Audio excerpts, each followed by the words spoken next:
نحمدك يا مجيب كل سائل والصلاة والسلام على سيد الأنبياء والمرسلين وعلى آله وأصحابه وأزواجه وعلماء ملته أجمعين. قال الله تبارك وتعالى في القرآن المجيد والفرقان الحميد في شان سيدنا الصديق أكبر رضي الله تعالى عنه خليفة بلا فصل: لقد سمع الله قول الذين قالوا إن الله فقير ونحن أغنياء سنكتب ما قالوا وقتلهم الأنبياء بغير حق ونقول ذوقوا عذاب الحريق. آمنت بالله صدق الله العظيم وصدق رسوله النبي الكريم. مولاي صل وسلم دائما أبدا على حبيبك خير الخلق كلهم. حمد و صلات کے بعد سامعین محتشم، ہمارا آج کا درس قرآن، اس کا موضوع شان سیدنا صدیق اکبر از قرآن قسط نمبر 2. آیت مبارکہ کا شان نزول سمجھنے سے ہی آیت سمجھ آتی ہے.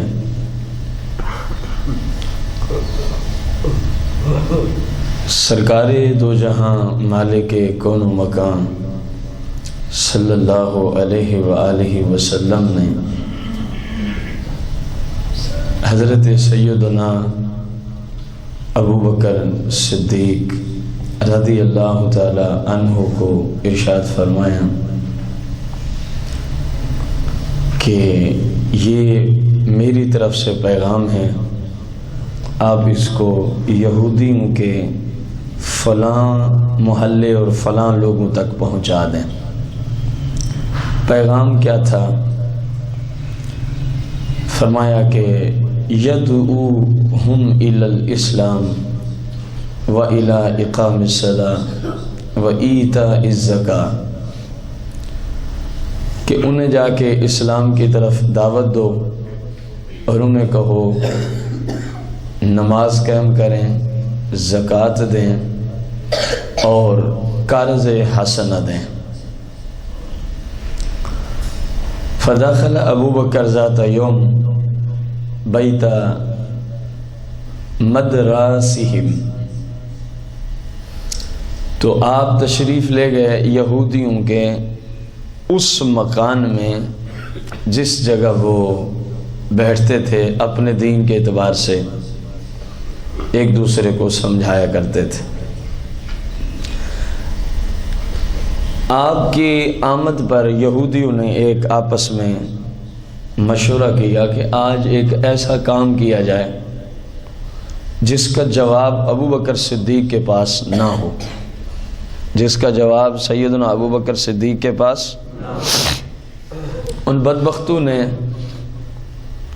یہ گستاخی کا پروگرام بنایا، کیونکہ قرض حسنہ دینے کا حکم آج کل آ چکا ہے، تو اب کہیں گے کہ پہلے مسلمانوں کا خدا کبھی نماز کا حکم دیا، کبھی روزے کا، تو اب کہتا ہے قرضہ بھی دو. تو معاذ اللہ مسلمانوں کا خدا کیا ہو گیا؟ معاذ اللہ ثم معاذ اللہ غریب ہو گیا.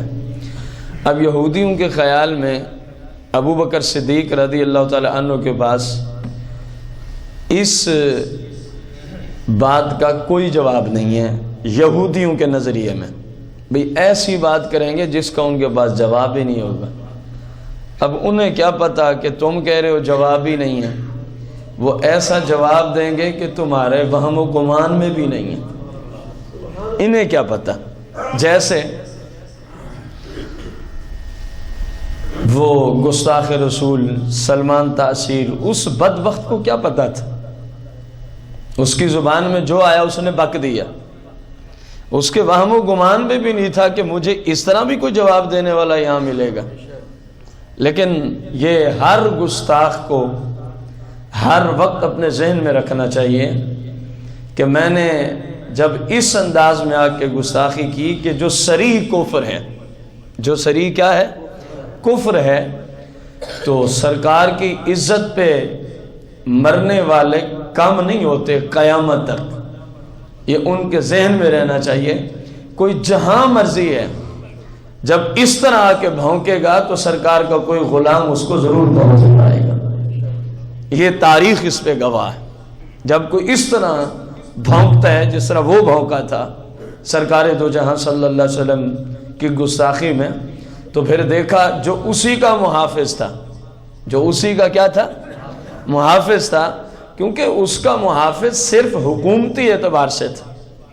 جب اس کی حفاظت کا ذمہ ہی اٹھ گیا گستاخی کر کے، غلام تو رسول اللہ کا تھا نا، تو پھر وہی جو کل کا محافظ تھا اسی کو جہنم رسید کر دی. چلو جی، اس کی وجہ صرف وہی جو ابوبکر صدیق نے 1400 سال پہلے ایک ذہن دیا تھا اسی قرآن کی آیت کی روشنی میں. آج کی ابوبکر صدیق رضی اللہ تعالیٰ عنہ کی جو شان مبارکہ قرآن سے ہے، اس کا تعلق ہی صرف عقائد سے ہے، اور بالخصوص ناموس سے، رسالت سے اس کا تعلق ہے. آپ اندازہ لگائیں،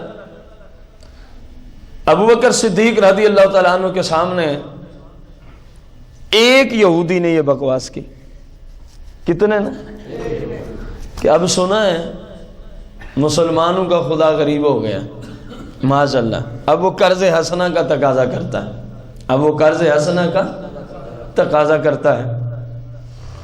ابوبکر صدیق رضی اللہ تعالیٰ نے جب یہ بات سنی، کیونکہ غیرت ایمانی کا مسئلہ ہے، تو آپ نے اس کو کوئی جواب نہیں دیا سوائے اس کے کہ اپنا ہاتھ اٹھائے اور اس کے منہ پہ تھپڑ دے مارا، اور آپ چلے گئے. ابھی تک قرآن کی یہ آیت نازل نہیں ہوئی جو میں نے تلاوت کی ہے، جس کا ترجمہ آپ کو سمجھانا ہے. بیان یہ گستاخی کرنے والے کتنے یہودی تھے؟ ایک. بولیں یہ کچھ کہنا ہے قرآن نے. کتنے تھے؟ ایک. بقایا سارے گستاخی سننے والے تھے، بقایا سارے گستاخی کو سننے والے تھے. ابوبکر صدیق رضی اللہ عنہ خلیفہ اول بلا فصل چلے گئے تو یہودی سرکار دو جہاں صلی اللہ علیہ وسلم کی بارگاہ میں جا پہنچا. یہ آپ کے دوست، آپ کے غلام، آپ کے خادم ابوبکر صدیق نے مجھے تھپڑ مارا ہے، حالانکہ میرا کوئی قصور بھی نہیں، حالانکہ میرا کوئی قصور بھی نہیں ہے. سرکار علیہ الصلوۃ والسلام سے عرض کرنے لگا، آپ کی شریعت میں جو جیسی کسی کے ساتھ زیادتی کرے اس کا بدلہ دیا جاتا ہے، تو مجھے بدلہ چاہیے.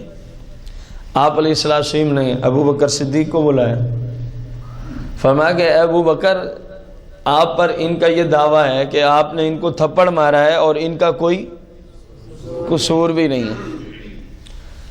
سیدنا ابوبکر صدیق رضی اللہ تعالیٰ عنہ نے عرض کی، یا رسول اللہ، یہ پہلی بات تو ٹھیک ہے کہ میں نے اس کو تھپڑ مارا ہے، میں نے اس کو تھپڑ، لیکن یہ جو کہہ رہا ہے نا کہ میرا قصور کوئی نہیں، یہ جھوٹ بول رہا ہے.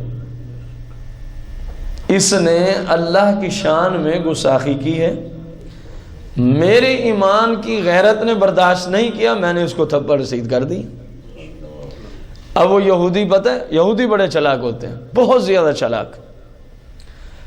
عرض کرنے لگا، یا رسول اللہ، اگر میں نے مارا ہے تو آپ کی شریعت کا ایک اصول ہے، جب کوئی ایسا معاملہ ہو تو گواہ پیش کیے جاتے ہیں. ابوبکر صدیق سے کہیں پھر کریں گواہ پیش کہ میں نے ان کو مارا ہے. اب وہاں مجمع سارا یہودیوں کا ہے، تو ابوبکر صدیق کے حق میں گواہی کون دے گا؟ جہاں یہ معاملہ ہوا، جہاں یہ معاملہ ہوا.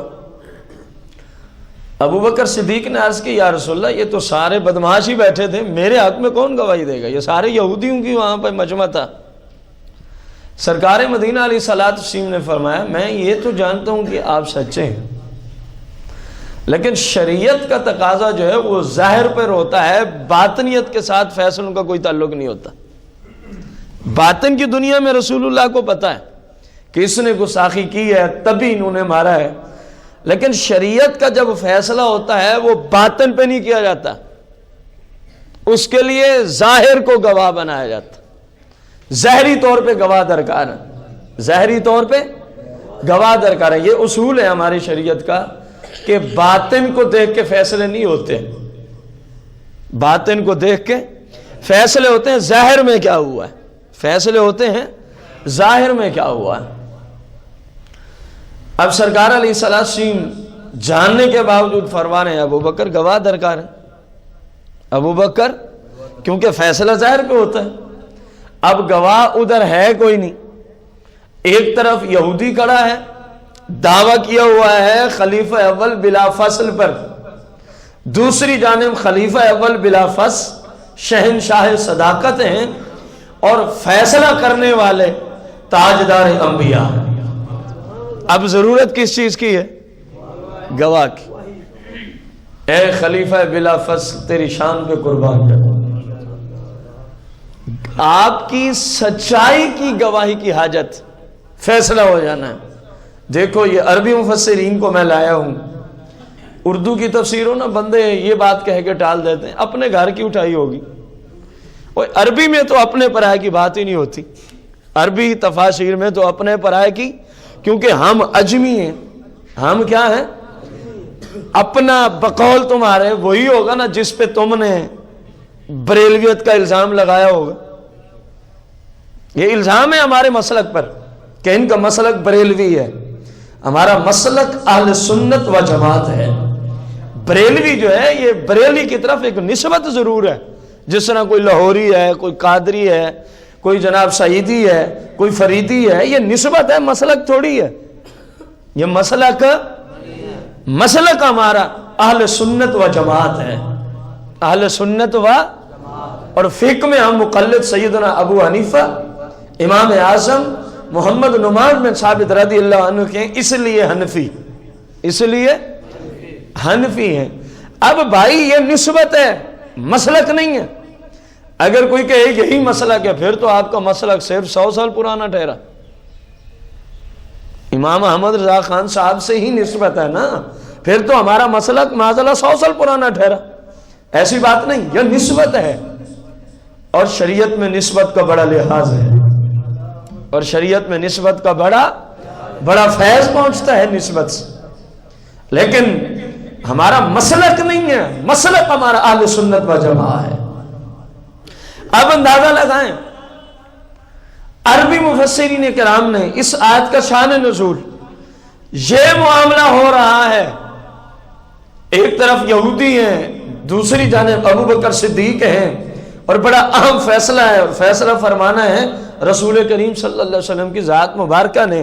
اب ایک بات پہ فیصلہ ہونا، اگر ابو بکر صدیق رضی اللہ تعالیٰ عنہ کی صداقت پہ گواہی مل جائے تو یہودی جھوٹے اور ابو بکر صدیق بری ہوتے ہیں، اور اگر صداقت، اس معاملے میں صداقت کی گواہی نہیں ملتی کہ اس نے گستاخی کی ہے، تو پھر بدلہ دینا پڑے گا۔ پھر کیا دینا پڑے گا؟ بدلہ دینا پڑے گا۔ بس یہ معاملہ ہو رہا تھا، رب کی رحمت کو جو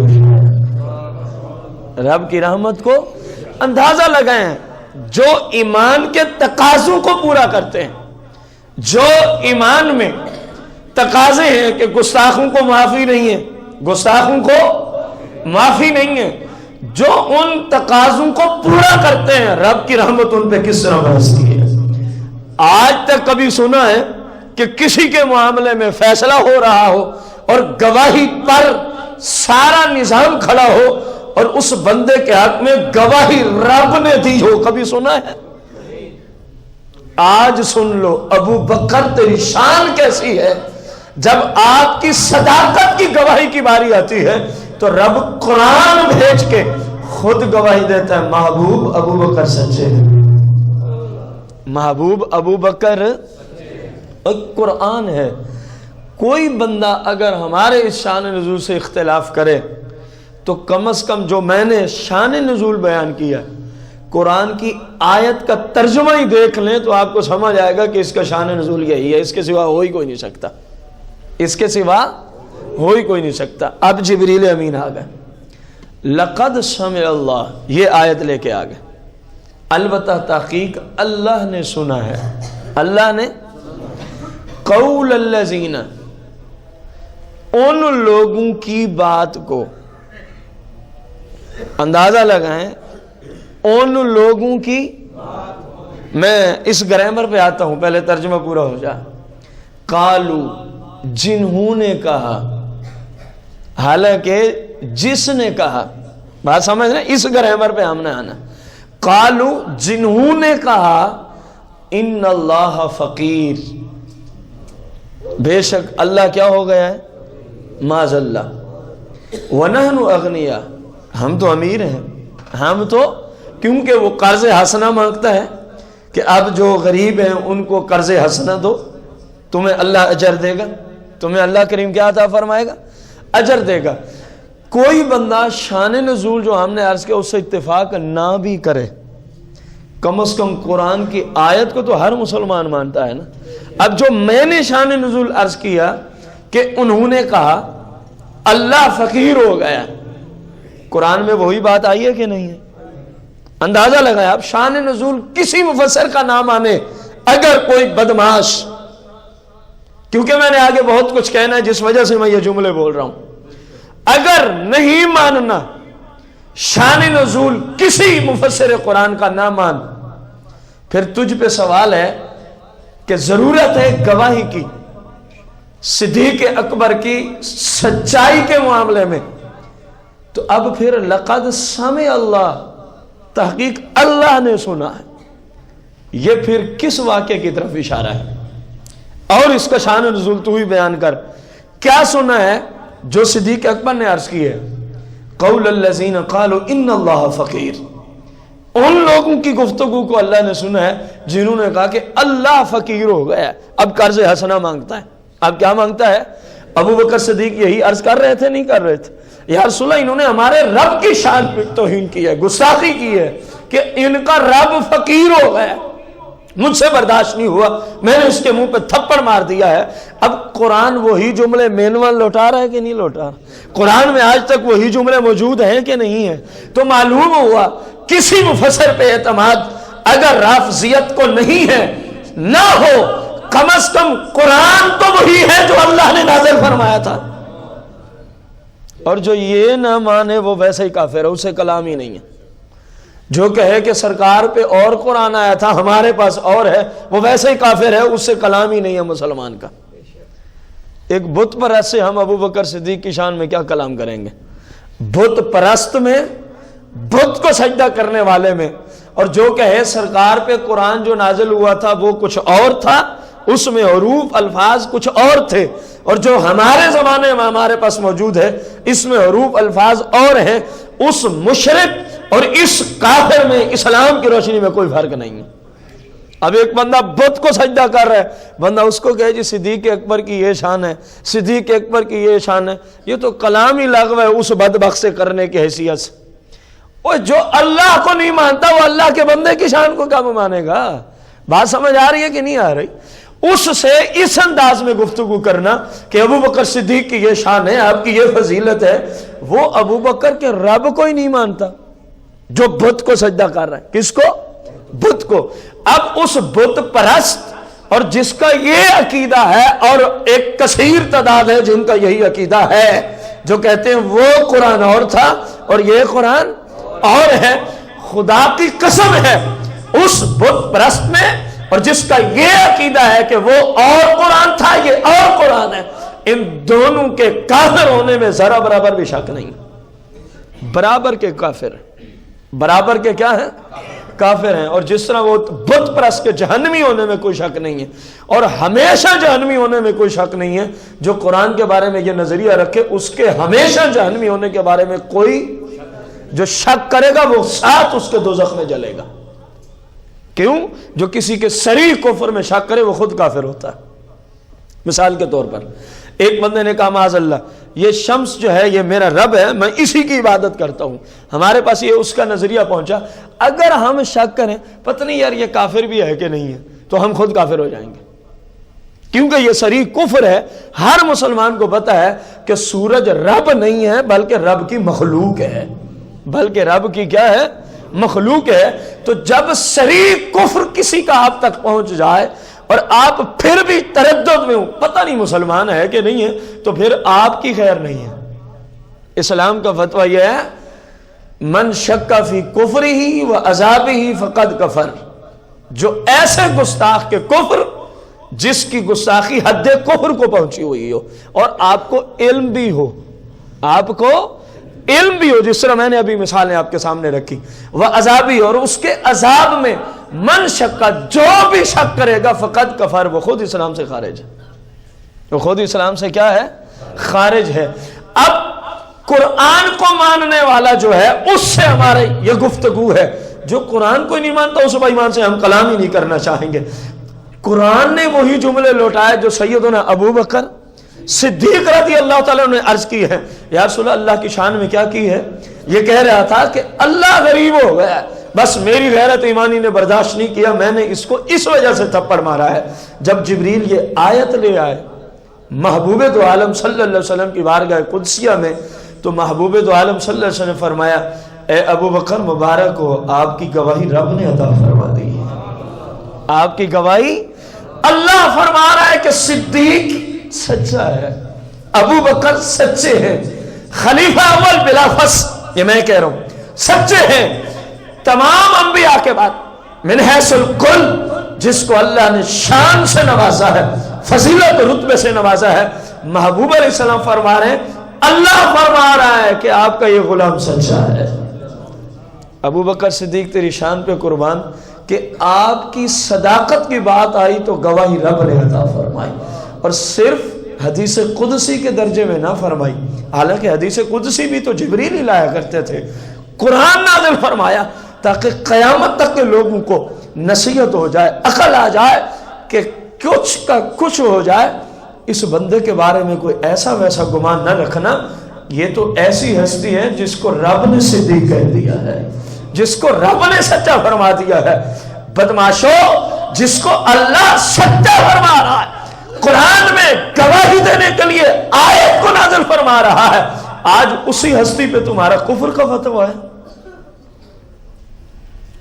لا الہ الا اللہ محمد رسول اللہ علی ولی اللہ و خلافت بلا فصل. یہ خلافت بلا فصل کا یہی مطلب ہے کہ ابو بکر بھی معاذ اللہ کافر ہے, عمر بھی کافر ہے, عثمان بھی کافر ہے. پہلا جو مسلمان خلیفہ آیا وہ علی المرتضیٰ آیا ہے, اور تمہارے کلموں میں یہ گند موجود ہے. تم خلفائے ثلاثہ کو کافر کہتے ہو, تمہاری اذانوں میں یہ کفر موجود ہے. اذان میں تم یہ گواہیاں دیتے ہو کہ ہمارے نزدیک معاذ اللہ ابو بکر بھی کافر ہے, عمر بھی کافر ہے, عثمان بھی کافر ہے. اذان میں یہ جملے ہوتے ہیں کہ نہیں ہوتے؟ کلمے میں یہ جملے ہوتے ہیں کہ نہیں ہوتے؟ حیف تو ہے ان سنیوں پر, افسوس تو ہے اس سنی مسلمان پر جو اس سارے کچھ کو جاننے کے باوجود ان بدماشوں سے تعلق بھی رکھتا ہے, ان بدماشوں کے جنازوں میں بھی جاتا ہے, ان سے رشتہ داریاں بھی قائم رکھتا ہے. ارے بتا, قیامت کے دن جب رب پوچھے گا کہ یہ تو میرے ابو بکر کو کافر کہتا تھا, یہ میرے عمر کو کافر کہتا تھا, یہ میرے عثمان کو کافر کہتا تھا, تو اس کے جنازے میں گیا تھا, بتاؤ اس دن اللہ کی جناب میں کیا جواب ہوگا؟ آج تو رشتہ داریاں اور ہمساگیری اور پڑوسی یہ اور میرا وہ کاروباری دوست ہے, یہ ہے وہ ہے, یہ بہانے تلاش کے لوگ چلے جاتے ہیں. میرا سوال ہے اللہ کی بارگاہ میں کیا جواب ہوگا؟ میں دیکھ لوں اگر کوئی میرے باپ کو کافر کہے اور وہ مر جائے, میں دیکھ لوں کہ میں اس کے جنازے میں جاتا ہوں. چلو آپ سے سوال ہے, آپ کا والد مسلمان ہے, الحمدللہ ہم صاحب کے والدین کیا ہیں؟ کوئی بندہ ہمیں پتہ بھی چل جائے کہ اس شخص نے میرے والد یا والدہ کو کیا کہہ دیا ہے, آپ اس کے جنازے میں جائیں گے؟ اور یار سچی بات کی گواہی دینا ثواب ہوتا ہے. آپ تو اس طرح خاموش ہو جاتے ہیں جس طرح کہ آپ کی کوئی روزی بند کرنے لگا اگر آپ بولے تو. اور روزی اللہ دیتا ہے, روزی کون دیتا ہے؟ کوئی کسی کی روزی بند نہیں کر سکتا. جو میرے مالک نے نصیب میں لکھ دی ہے وہ مل کے رہے گی. پوری دنیا بھی ایک طرف کھڑی ہو جائے, جو مالک نے لکھا ہے وہ بندے کو مل جاتا ہے. وہ بندے کو گھبراہ نہ کریں. دین مسلک یہ حق ہے، اور الحمدللہ وہی مسلک، وہی مذہب، وہی مسلک جو سرکار نے دیا تھا، تمہیں مبارک ہو، رب نے آپ کو اسی مسلک میں پیدا فرمایا ہے۔ تو دین کی بات کرنے میں کیوں ڈرتے ہو؟ روزی کوئی نہیں بات کر سکتا۔ اندازہ لگائیں آپ آج لوگوں کے جو ہیلے بہانے اور مختلف قسم کے بہانے تراش کے اس طرح کی باتیں کر کے ان بدماشوں سے تعلق رکھتے ہیں۔ میرا ایک چھوٹا سا سوال ہے، جب رب پوچھے گا تو جواب کوئی نہیں، اپنے باپ کی باری آ جائے وہ ہمارے والد کو کافر کہہ دے تو ابھی آپ نے کیا کہا، ذرا دوبارہ گواہی دیں اس کے جنازے میں۔ میرا پھر ایک سوال ہے، میرے باپ کی شان زیادہ ہے یا سیدنا ابوبکر صدیق کی شان زیادہ ہے؟ اور پوری دنیا کے مسلمانوں کے والدین کی شان زیادہ ہے یا اکیلے ابوبکر صدیق کی شان زیادہ ہے؟ کسی کو سمجھ نہیں آئی تو میں سرکار دو جہاں کی حدیث پڑھ دیتا ہوں تاکہ سمجھ آ جائے، اگرچہ سمجھ آئے لیکن چلو بات پختہ ہو جائے، مزید تحقیق ہو جائے۔ سرور دو جہاں مالک کون و بقا صلی اللہ علیہ وسلم نے ارشاد فرمایا، اندازہ لگانا انبیاء مستثنا ہیں، فرمایا ایک ترازو ہو، کیا ہو؟ ترازو، ایک پلڑے میں میرے صدیق کے ایمان کو رکھ دیا جائے، میرے ابو بکر کے ایمان کو، اور دوسرے میں پوری دنیا کے لوگوں کے ایمان کو رکھ دیا جائے۔ رسول اللہ نے فتویٰ دیا، فرمایا پوری دنیا کے لوگوں کے ایمان، اور پوری دنیا میں خلیفہ ثانی بھی موجود ہے، فاروق اعظم کا ایمان بھی اس طرف ہے، عثمان غنی کا ایمان بھی اس طرف ہے، مولا کائنات مولا مشکل کشار کا ایمان بھی اس طرف ہے، بدری حنین والے، بدر والے، جناب والا خندق والے، احزاب والے، سارے صحابہ کا ایمان اس طرف ہے، امام حسن و حسین کا ایمان اس طرف ہے، سیدہ کائنات کا ایمان اس جانب ہے، سیدہ زینب، رقیہ، ام کلثوم، الغیث، غوث، قطب، ابدال، سرکار نے فرمایا پوری دنیا کا ایمان اس پلڑے میں رکھ دو، میرے ابوبکر صدیق کا اکیلا اس پلڑے میں رکھ دو۔ فرمایا لوگوں سن لو، ساری دنیا کے لوگوں کے ایمان سے میرے ابو بکر کا اکیلا ایمان وزنی ہو جائے گا۔ یہ میرے محبوب کا فرمان ہے۔ اگر کوئی شک تھا تو حدیث نے شک کو دور کر دیا کہ ہمارے کیا پوری دنیا کے والدین بھی اکٹھے ہو جائیں، میرے صدیق اکبر کی پاؤں مبارک کی خاک کے برابر بھی نہیں ہو سکتے۔ اگر میرے اکیلے باپ کو کوئی کافر کہے تو بندہ کہے میں اس کا جنازہ نہیں پڑھتا، بندہ کہے میں اس کو رشتہ نہیں دیتا، بندہ کہے میں اس سے تعلق نہیں رکھتا، بندہ کہے میرے باپ کو کافر کہتا ہے اس لیے یہ بیمار ہے میں اس کو پوچھنے نہیں جاتا، بندہ کہے اس نے میرے باپ کو کافر کہا ہے اس لیے میں اس سے فلاں معاملہ نہیں کرتا۔ اور جب بات آ جائے ساری دنیا میں انبیاء کے بعد جس کو رب نے ہر حیثیت سے شان سے نوازا ہے، عزت اور رتبے اور فضیلت سے نوازا ہے، جب ایک بندہ اسی ہستی کو کافر کہے پھر ہم کہیں نہیں کچھ نہیں ہوتا رشتہ داری۔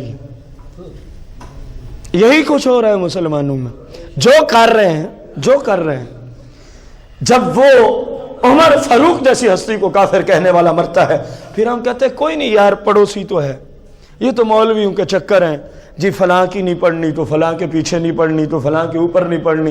مولویوں نے گھر سے دین بنایا ہوا ہے، یہ جو میں قرآن پڑھ رہا ہوں میں گھر سے لایا ہوں، اللہ کا فرمان یہ آپ کے سامنے رکھ رہا ہوں۔ خواہ مخواہ ایک بندہ ہماری دین اور دنیا میں ایمان میں اللہ رسول کی بارگاہ تک پہنچانے کا ذریعہ اور سبب ہے، پھر اسی پہ اعتراض ہے، یہ ان کے چکر ہیں، یہ ان کے چکر نہیں، یہ ایمانیات ہیں، ان کے بغیر تیرا ایمان ہی پورا نہیں ہو سکتا، ان تقاضوں کو پورا کیے بغیر تو مسلمان ہی نہیں ہو سکتا۔ تجھے اپنے باپ کی سمجھ آئی ہے، ابو بکر صدیق کی کیوں نہیں آئی؟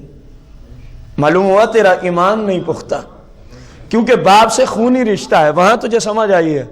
ابو بکر صدیق وہ ہستی ہیں جن کو رب نے سچا فرما دیا ہے، جو رسول اللہ کے خلیفہ اتم، نائب اتم، مظہر اتم، خلیفہ برحق، خلیفہ بلا فصل ابو بکر صدیق، جن کی شان یہ ہے، فرمایا من انکر خلافت ابی بکر فہو کافر، جو ابو بکر کی ذات تو دور کی بات ہے، فرمایا جو آپ کی خلافت کو نہ مانے فہو کافر، وہ بھی کافر ہو جاتا ہے۔ اندازہ لگائے ایک بندہ خلافت کے منکر ہے وہ کافر ہے، اور دوسرا آپ کے ایمان کا ہی منکر ہو گیا ہے، وہ تو قرآن کا منکر ہے۔ پورے صحابیوں میں اگر کسی ہستی کو قرآن نے صحابی کہا ہے تو وہ بھی صدیق اکبر کی ذات ہے، جیسا کہ آگے اقساط میں انشاءاللہ آپ سنیں گے۔ اذ یقول لصاحبہ، جب انہوں نے اپنے صحابی سے فرمایا، جب انہوں نے اپنے دوست سے فرمایا، اوے میرے ابو بکر کی شان یہ ہے، پورے صحابہ کا بھاگ لے آؤ اور قرآن سے کسی کی صحابیت ثابت کرنے چلو کہ فلاں صحابی کو قرآن نے صحابی کہا ہے، فلاں صحابی کو سرکار کا قرآن نے دوست کہا ہے، تو کہیں بھی نظر نہیں جائے گی۔ اگر پورے قرآن میں کہیں جائے گی تو صدیق اکبر کی ذات پہ چلی جائے گی۔ تو جس سے رب قرآن میں سرکار کا دوست فرما رہا ہے، سرکار دو جہاں کا صحابی فرما رہا ہے، اور ایک بندہ اسی ہستی کو کافر کہہ رہا ہے، وہ خود مسلمان ہے۔ اپنے آپ سے پوچھنا کہ ہم کس طرح کے حالات سے گزر رہے ہیں۔ جو ایسا کام کرتے ہیں، جو ایسا کام کرتے ہیں، ان کی بارگاہ میں یہ ساری گفتگو تھی۔ اب اندازہ لگائیں، گواہی آ گئی، وہ مردود ہو گیا، چلا گیا، بدمعاش نکل گیا، جھوٹا قذاب یہودی چلا گیا۔ اب جو بات میں نے کرنی ہے گرامر کی روشنی میں، اندازہ لگائیں، ابتدا میں آپ کو بات کی تھی کہ کتنے یہودیوں نے گستاخی کی ہے، بلند آواز سے۔ اب قرآن کا اسلوب دیکھیں، بقا سارے سننے والے تھے، جس طرح میں اکیلا کلام کر رہا ہوں اور آپ سب کیا کر رہے ہیں، بس مین یہی صورت تھی۔ گستاخی وہ ایک کر رہا تھا، بقایا سارے سننے والے تھے۔ اصول کو ذرا غور سے سمجھیں گے تو انشاءاللہ الرحمن آپ کی زندگی میں آپ کے ایمانیات کو بچانے کے لیے بہت بڑا راہبر اور رہنما ثابت ہوگا انشاءاللہ الرحمن۔ اب قرآن مجید فرقان حمید ہے عربی زبان میں۔ کس زبان میں ہے؟ ہر زبان کے کچھ قواعد اور اصول ہوتے ہیں، ہر زبان کے کچھ قواعد، اور عربی زبان کے بھی کچھ قواعد اور اصول ہیں۔ یہاں پر دو چیزوں کا اطلاق ہے، ایک ہے ماضی کے صیغے کا اطلاق کیا گیا، اور دوسرا الذین کا اطلاق ہے جو اسم موصولہ سے ہے، جو اسم اصول سمجھیں اسم موصولہ کا۔ جب کسی ایک بندے کی طرف اسم موصولہ کو لوٹانا ہو تو وہاں پر عربی کا اصول ہے الذی استعمال ہوتا ہے۔ کیا استعمال ہوتا ہے؟ اس کی دلیل قرآن میں کثیر جگہوں پہ موجود ہے۔ مثال کے طور پر هو اللہ الذی، هو اللہ الذی، هو اللہ الذی لا الہ الا ہو، قرآن میں کثیر جگہ آیا کہ نہیں آیا؟ اب یہاں پہ الذی ہے کیونکہ پیچھے هو اللہ ذکر ہے اللہ کا، اور اللہ ہے وحدہ اکیلا ہے، اس لیے الذی کا استعمال ہے، اس لیے اللہ جی کا۔ بس یہی قانون آپ کو سمجھانا ہے، جب اکیلے کے لیے اسم موصولہ لوٹے تو وہ اللہ زینا نہیں آتا بلکہ اللہ زی آتا ہے، اللہ زی آتا ہے۔ اور یہاں قرآن میں کیا ہے؟ لقد سمع اللہ قول الذین، قول الذین، میں الگ الگ پڑھ رہا ہوں، ملا کے پڑھیں گے تو قول الذین، قول اللہ۔ اب یہاں پر گفتگو کرنے والا ایک ہے، گستاخی کرنے والا ایک ہے، لیکن قرآن میں اللہ زی نہیں آیا۔ اندازہ لگانا۔ اگلی بات پھر دونوں پہ ایک ہی دفعہ مسئلہ آ جائے گا۔ دوسرا ہے یہاں پر ماضی کا صیغہ، قالا یقول قولا، فہو قائل کے مصدر سے، قالا قالا قالو، یہ ماضی کے میں نے ابتدائی 3 صیغے آپ کے سامنے رکھے۔ قالا یہ واحد کا صیغہ ہے، یہ کس کا صیغہ ہے؟ یہ اس وقت بولا جاتا ہے جب کہنے والا ایک ہو، جب کہنے والا، مثال کے طور پر قال النبی صلی اللہ علیہ وآلہ وسلم من ترک الصلاۃ عمدا فقد کفر کما قال علیہ السلام۔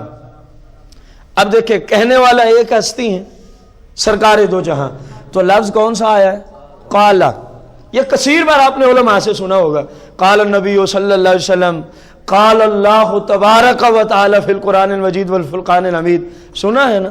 تو معلوم ہوا جب ایک بولنے والا ہو، ایک کلام کرنے والا ہو، اور اس کے بارے میں خبر دی جا رہی ہو تو وہاں قالا آتا ہے، قاف الف کا اور لام پورا، اور لام یہ واحد کا صیغہ ہے.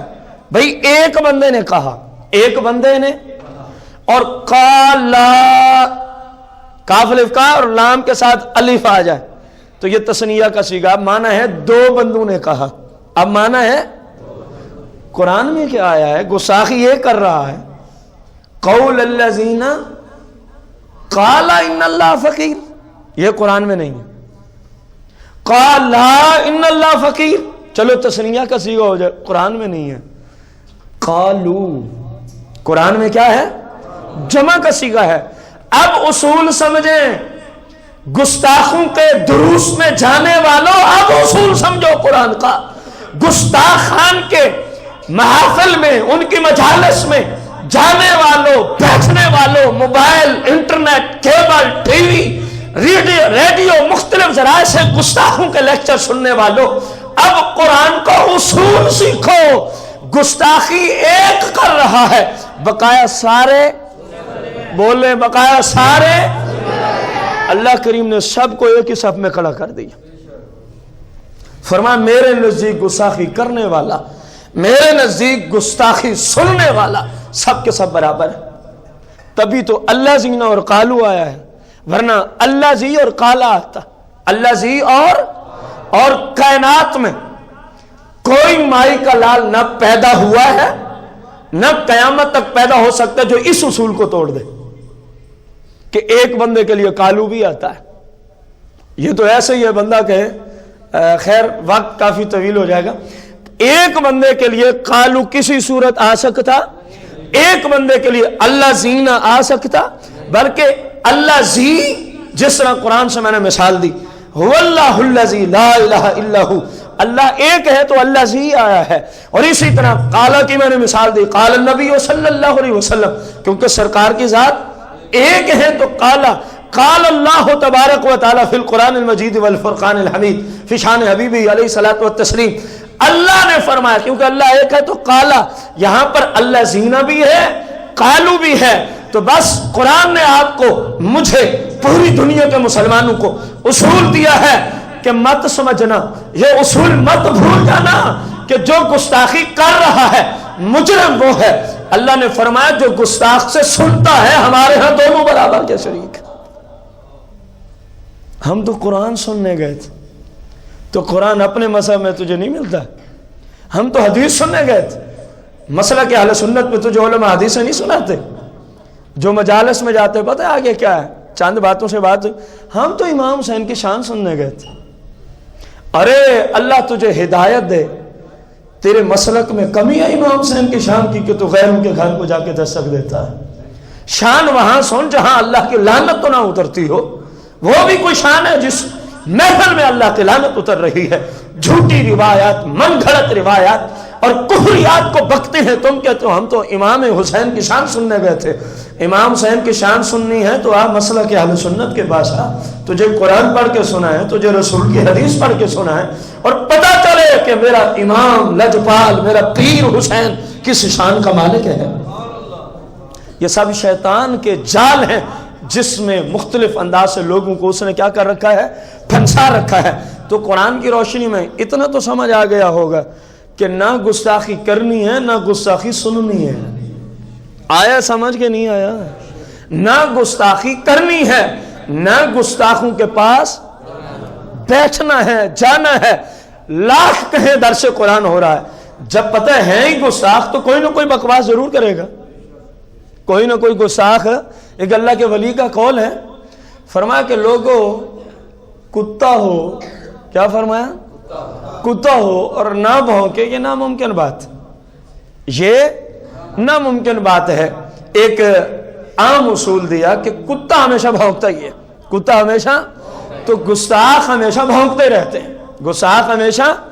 ہمارا حق یہ ہے، ہم پہ فرض یہ ہے، جو قرآن نے ہمیں اصول دیا ہے کہ نہ گستاخی کریں گے، نہ گستاخوں کی محفل میں نہ گستاخی کریں گے، نہ انشاءاللہ کبھی کسی بھی ذریعے سے گستاخی، نہ گستاخی کریں گے، نہ کسی بھی ذریعے سے گستاخی پڑھیں گے. یہ جملہ سمجھ آیا آپ کو کہ اپنے مسلک کے سوا کسی مسلک کے عالم کی کتاب پڑھنے کی شرعاً اجازت نہیں ہے.